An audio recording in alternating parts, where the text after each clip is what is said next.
सर्दी के कहर ने उन्हें घर में रहने के लिए मजबूर कर दिया था। लेकिन बेचारे अपने घास फूस और पत्तों के घर में महफूज नहीं थे। अरे जल्दी सब बाहर आओ, ये हमारे जंगल में क्या हो रहा है?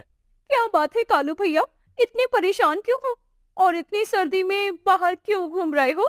मैं तो सर्दी में जलाने के लिए लकड़ी इकट्ठा करने के लिए बाहर निकला था। तभी मैंने देखा गुग्गू चिड़िया नहीं रही। वो अपने ही घर की डाली से बेहोश नीचे गिरी थी। मैंने उसे उठाने की बहुत कोशिश की। धीरे धीरे कालू की आवाज सुनकर सभी पक्षी बाहर आते हैं।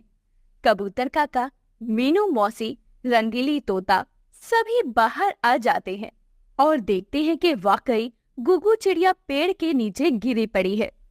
कबूतर काका, आप गुग्गू को देखकर बताइए ना क्या हुआ है उसे। कुछ देर पहले तक तो ठीक थी। मैं यकीन से कह सकता हूँ, घास फूस के इस पतले से घर में ठंड के कारण ही गुग्गू की मौत हो गई है। कालू बिल्कुल ठीक कह रहा है। पूरा शरीर पत्थर सा टाइट हो चुका है। गुग्गू की मौत ठंड के कारण ही हुई है। जंगल के सभी पक्षी गुग्गू के यूं अचानक चले जाने से हैरान परेशान थे। और गुग्गू की मौत तो ठंड लगने से हुई थी। अब इस बात को कई दिन बीत जाते हैं और सर्दी का कहर धीरे धीरे और भी ज्यादा बढ़ रहा था। और इस तरह लगभग 10 दिन के अंदर अंदर जंगल के कई पक्षी अपनी जान गंवा बैठे थे। ये सोचने वाली बात है, जंगल में सर्दी के कारण ऐसा पहली बार हुआ है कि पक्षी मारे जा रहे हैं। अरे मेरे घर में तो ऐसे सरसराहट वाली हवा आती है जैसे मैं किसी पहाड़ों पर रह रहा हूँ। सभी बातें कर रहे होते हैं, तभी कबूतर काका जंगल के बीचों बीच लकड़ी ला ला कर रख रहे होते हैं। ये क्या कर रहे हो कबूतर काका आप? रात काटने के लिए लकड़ियां इकट्ठा कर रहा हूँ। लेकिन क्यों? बाहर तो और भी ज्यादा सर्दी है। और मेरे घर की छत से हवा आ रही है।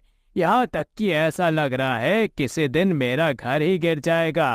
घास का बना घर इतना पतला हो चुका है कि ऐसा लगता है ही नहीं।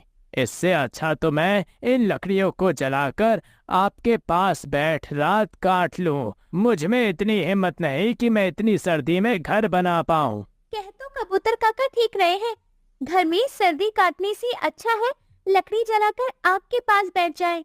कम से कम रात को तो अच्छी नींद आएगी। जिस तरह से जंगल के पक्षियों की मौत हो रही थी, उस तरह जंगल के सभी जानवर मौत के खौफ से डरे हुए थे और वो जंगल में आग जलाकर रात काटने को मजबूर हो जाते हैं। यहाँ तो सच में बहुत